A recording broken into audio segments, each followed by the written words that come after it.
Merhaba, bienvenidos al canal. Vamos a iniciar el resumen de las noticias sobre Turquía y su región que hemos tratado en las últimas horas en Hispanatolia. Bueno, una semana cargadita de noticias. Tenemos que haceros de nuevo un resumen de los últimos días porque por cambios técnicos, mejoras técnicas estamos haciendo en la web. Ahora mismo estamos hasta arriba de trabajo, pero aún así hemos querido acercarnos hasta este podcast para mantenernos al día de lo que vamos publicando en nuestra web. Y hay noticias importantes, hay noticias de las que tenemos que hablaros, como son, por ejemplo, ese anuncio histórico, considerado tal cual histórico, realizado el lunes 12 de mayo, por el grupo terrorista PKK, que después de un anuncio también calificado en su momento de histórico, hecho el pasado mes de febrero, si no recordamos mal, el 27 de febrero pasado, por el líder histórico del PKK, Abdullah Öcalan,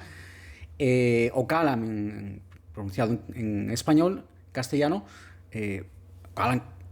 en febrero hizo un llamamiento a la disolución del grupo. Dijo que el grupo había llegado al fin de su vida útil, que no tenía razón de ser en la Turquía actual, con todos los progresos que ha habido en cuanto a derechos a minorías, en cuanto a derechos para los kurdos, especialmente las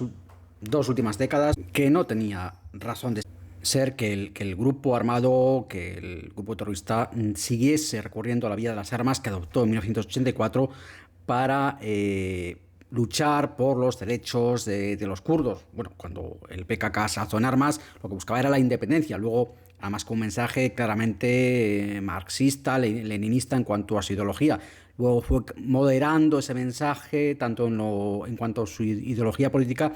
como en cuanto a sus pretensiones. Pasó de buscar una independencia, la creación de un Estado kurdo, a que abarcase no solo Turquía, sino también Irak, donde está el PYAK, que es una filial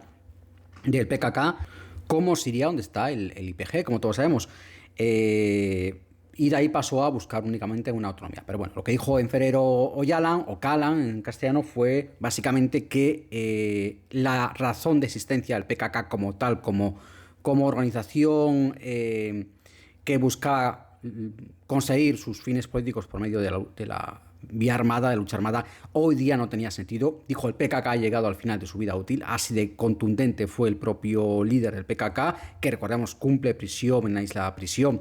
valga la redundancia, de İmralı, en el mar de Mármara, en Turquía, desde 1999. Cumple una cadena perpetua. Y llamó el líder PKK entonces al grupo a convocar un congreso, digamos, una asamblea, una reunión, ellos lo llaman congreso, en la que tomaran las decisiones pertinentes después de ese llamamiento, ya decimos, histórico. Y esa decisión se producía en realidad el fin de semana, cuando ya miembros del partido DEM, considerado, bueno, la herencia, es el sucesor del partido HDP, el Partido Democrático de los Pueblos, es el sucesor y por muchos considerado en Turquía el brazo político del PKK a todos los efectos. Este fin de semana ya anunciaban miembros del actual DEM Party, el partido DEM, que el PKK iba a hacer un anuncio, que iba a ser muy importante. Emitió un comunicado, de hecho, a través de la agencia Firat, que es una agencia afiliada al propio PKK, emitió un comunicado al PKK diciendo que se había reunido ese congreso, se había reunido en dos localizaciones distintas en los montes Kandil, del norte de Irak, donde tiene el PKK sus principales bases, y que allí habían tomado pues una decisión que iban a hacer pública en breve. Esa decisión finalmente se hizo pública este lunes 12 de mayo, y anunciaba el grupo su disolución y la entrega de sus armas. Anunciaba en un comunicado publicado el lunes, hacía eco toda la prensa turca de ello, de nuevo a través de la agencia Firat. Decía: el congreso número 12, el 12º congreso del congreso número 12 del PKK, ha decidido disolver la estructura organizativa del PKK y poner fin a su método de lucha armada. Hablamos, por tanto, de dos conceptos, dos resoluciones muy importantes y clave. Una es la disolución de la estructura organizativa del PKK, es decir, la disolución, la desaparición del PKK como organización, y el segundo, el fin de la lucha armada, es decir, abandonan la lucha armada. Ya es verdad que el PKK en los últimos años, sobre todo después del fracaso del último proceso de paz en 2015, cuando el PKK reanudó los ataques unilateralmente, pues el PKK en los últimos años se llevó auténticos golpes por parte de las fuerzas de seguridad de Turquía y por parte del ejército en el norte de Irak, también con operaciones a gran escala en el sureste de Turquía y en otras ciudades contra elementos del PKK, pero por parte de las fuerzas de seguridad turcas, pero también por parte de las Fuerzas Armadas de Turquía en los Montes Kandil, en el norte de Irak, como decíamos antes, contra sus principales bases. Con esto, obviamente, se pone fin a una parte muy importante de la historia moderna de Turquía. Es un antes y después que va a traer mucha cola. Obviamente, como recordaban desde el gobierno turco, al hacerse público este anuncio del PKK, que por supuesto ha sido muy bien recibido, pero bueno, como decían desde el propio gobierno, en concreto el jefe de comunicaciones de la presidencia de Turquía, Fahrettin Altun, declaraba que hay que recordar que no es un proceso a corto plazo y que tampoco va a ser un proceso fácil, que sí que van a contribuir todo lo posible desde el gobierno turco, desde las autoridades, desde la propia presidencia de Turquía, para que sea un proceso que se produzca de la forma más fácil, más saludable, decían, y sin contratiempos posible, pero que no es algo que vaya a ocurrir de la noche a la mañana y que obviamente va a haber también que estar atentos a posibles problemas, posibles complicaciones en este proceso, que no es fácil, obviamente. Sí que se ha trascendido en la prensa internacional, se decía que no estaba claro cuáles serían los puntos de entrega, pero nosotros lo publicamos basándonos en informaciones de propios medios en Turquía, que sí que revelaron pues cómo sería el proceso de entrega de las armas. El PKK tiene miles de armas en su poder y claro, una de las principales preguntas que estaban sobre la mesa era, el PKK se quiere disolver, quiere entregar las armas, ¿cómo se van a entregar las armas? ¿Quién va a supervisar eso? ¿Y dónde se van a entregar? Según informó la prensa turca, ese proceso va a llevarse a cabo va a ser supervisado por parte de observadores internacionales de Naciones Unidas y además se habría apuntado 3 localizaciones, todas ellas en el norte de Irak, en el llamado Kurdistán iraquí, que serían Ahmadiyya en la provincia de Duhok, Binar en la gobernación de Erbil, capital del Kurdistán iraquí, y Khoisanjak, que está en la provincia de Seyid Sadik, de nuevo en el norte de Irak. Aparte de las relaciones positivas en toda la clase política de Turquía, también por parte de organizaciones de todo tipo, además ya se está hablando por parte a nivel de gobierno, a nivel del ministro de Finanzas, de que esto va a ser un revulsivo muy positivo para la economía de Turquía. Va, por supuesto, a permitir que las inversiones en el sureste de Anatolia, en el sureste de Turquía, que es la región más empobrecida del país, pues crezcan, se disparen. Y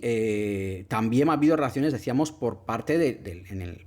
propio gobierno de la región autónoma del Kurdistán iraquí, la región del Kurdistán iraquí, del norte de Irak, pues una región de mayoría kurda, donde existe un gobierno autónomo de Bagdad. Y allí precisamente el presidente del gobierno regional autónomo del Kurdistán iraquí, Necip Barzani, que tiene muy buenas relaciones, excelentes relaciones con el gobierno turco, pues destacaba que es una decisión, la del PKK, que demuestra madurez política, que allana el camino hacia un diálogo que va a promover la consistencia y la estabilidad en Turquía, no solo en Turquía, sino en toda la región,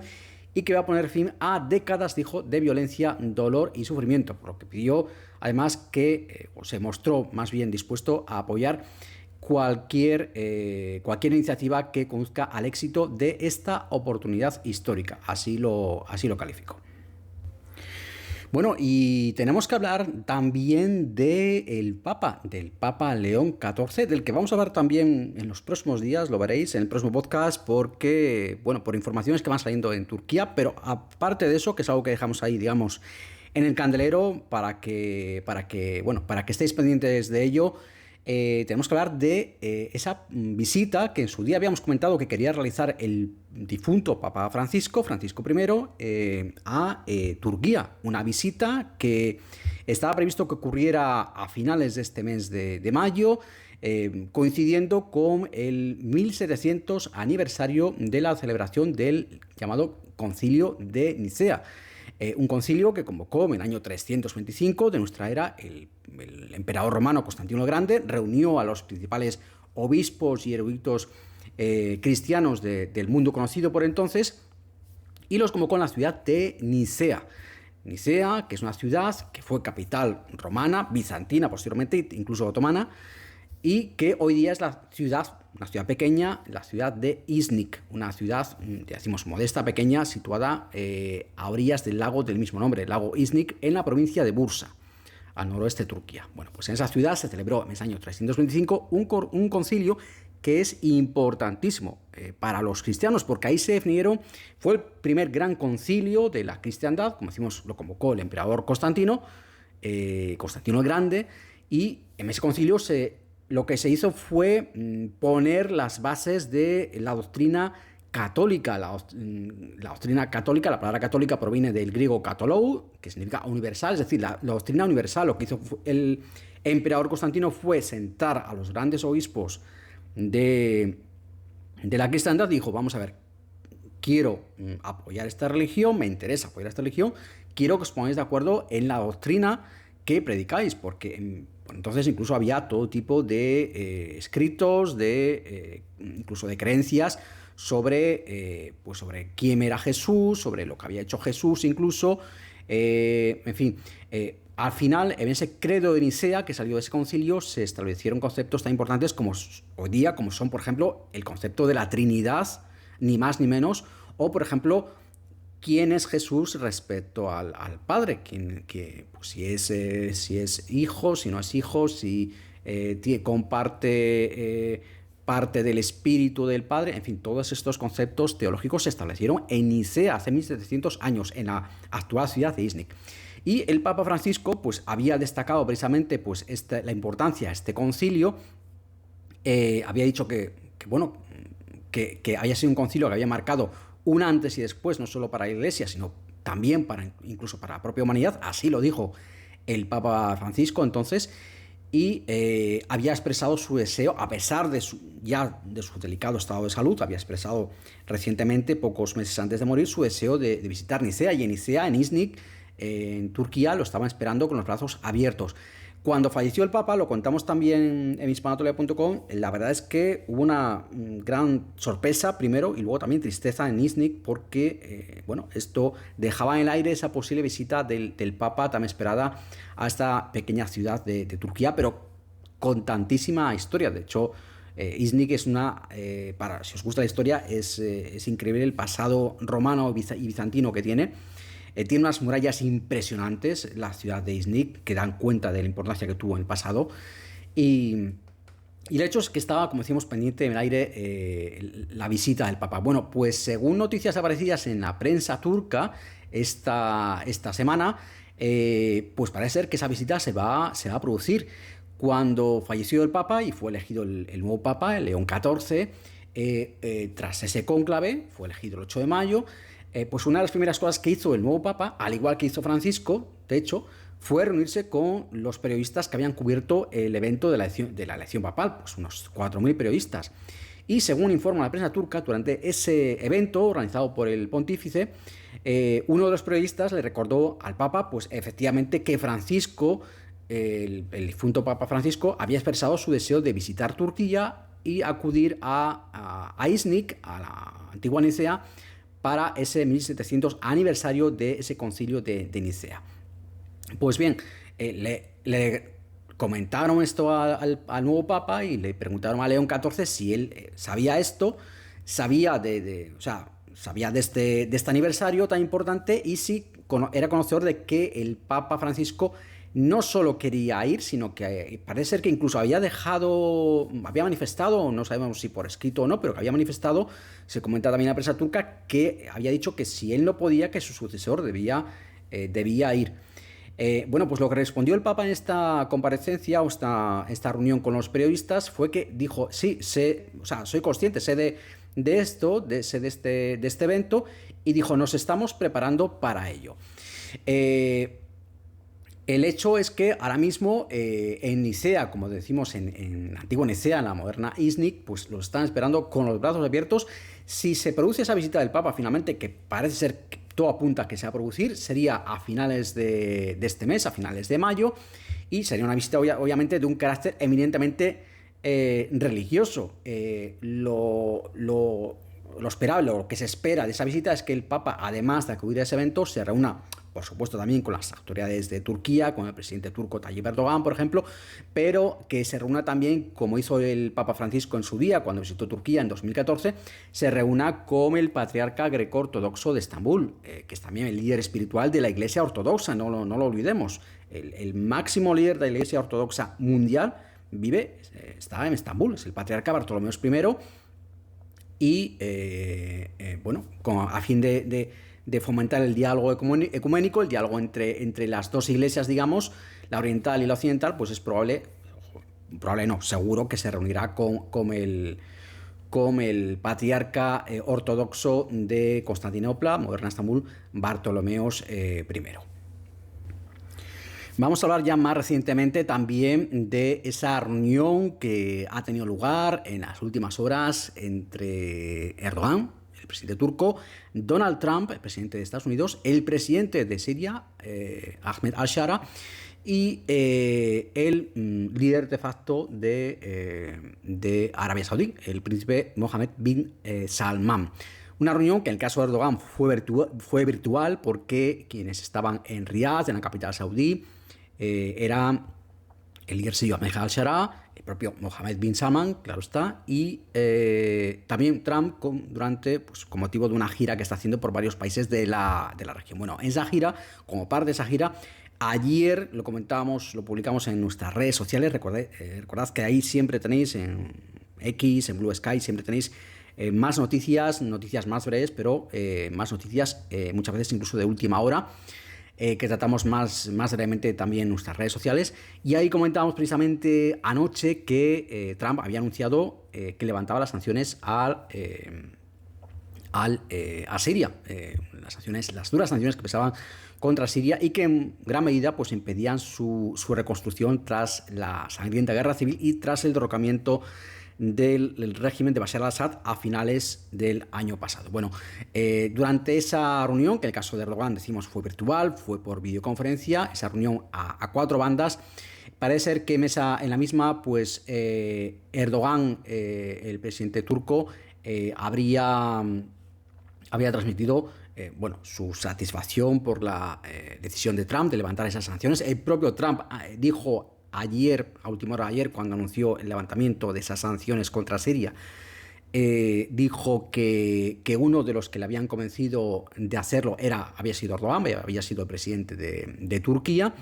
Dijo Erdogan también en esa comparecencia, en esa videoconferencia, en esa reunión virtual, en su caso, con estos otros tres líderes, que Turquía va a seguir apoyando a Siria, no solo en la reconstrucción, sino también en la lucha contra el terrorismo y en concreto contra el Daesh, contra el ISIS, que sigue operando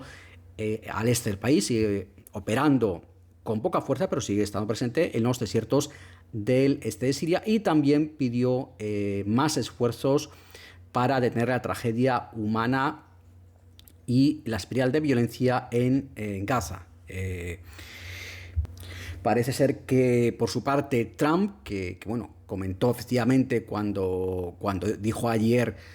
cuando anunció ayer la decisión durante un evento en Riad, en la capital de Arabia Saudí, que iba a levantar las sanciones a Siria, dijo: he hablado sobre la situación en Siria con el príncipe Salman, fue otro de los que Trump dijo que le habían convencido, y también con el presidente Erdogan de Turquía, que me llamó y me pidió algo así, dijo, de esta forma que suele hablar Trump un poco divagando, pues dijo, bueno,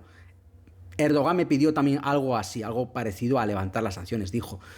Entre otros amigos míos, dijo Trump, gente por la que tengo un gran respeto en Oriente Medio, y voy a ordenar el cese de las sanciones contra Siria para darles una oportunidad de ser grandes. Así se expresó anoche el presidente de Estados Unidos. Bueno, quien le habría pedido, decíamos, por cierto, le habría pedido también a Ahmed al-Sharaa, al líder actual, al presidente, de facto, al presidente actual sirio, nombrado por ese gobierno de transición, le habría pedido a al-Sharaa que, vale, yo te levanto las sanciones a Siria, permito que el país se reconstruya tras una guerra civil horrible que le ha atrasado, lo dicen numerosos informes, prácticamente medio siglo, ha atrasado la economía del país. Permito la reconstrucción de Siria, levantó las sanciones, pero a cambio Siria tiene que alcanzar un acuerdo de paz con Israel. Recordemos que se está fomentando el levantamiento de la minoría drusa en el sur de Siria, sur de Damasco, cercana a los altos del Golán, a la frontera de facto de Israel, y que está bombardeando regularmente instalaciones militares. Incluso recientemente bombardeaba, como señal de aviso, las cercanías del Palacio Presidencial de Siria, del Palacio Presidencial en Damasco, por el temor que existe en Israel a que grupos más o menos extremistas desde Siria, que ha sido siempre tradicionalmente un país muy enemigo de Israel, pues aprovechen la situación de caos para infiltrarse en Israel. Y tenemos que acabar hablando de un seísmo de 6 grados que ha ocurrido a primerísima hora de hoy, esta misma madrugada, prácticamente en el tránsito entre ayer y hoy, en el mar Mediterráneo. Un seísmo de 6 grados que ha afectado a Grecia y a Turquía. Es un seísmo que no ha causado daños de consideración, por lo menos que se hayan tenido noticia, por lo menos en Turquía, que es donde nosotros estamos más pendientes. Tampoco víctimas, por supuesto, afortunadamente, pero es un seísmo que ha tenido su importancia. Obviamente hablamos de 6 grados en la escala Richter de medición de terremotos. Ha tenido su epicentro a unos 20 kilómetros bajo el fondo oceánico. Decimos que se ha producido en el mar Mediterráneo. Eso también ha contribuido a mitigar los efectos. Obviamente ha habido alarmas por posibles tsunamis, pero que al final no han ocurrido. Se ha producido a unos 155 kilómetros de distancia de las costas de Datça, que es una localidad en la provincia turca de Mugla, en la costa sur del mar Egeo de Turquía.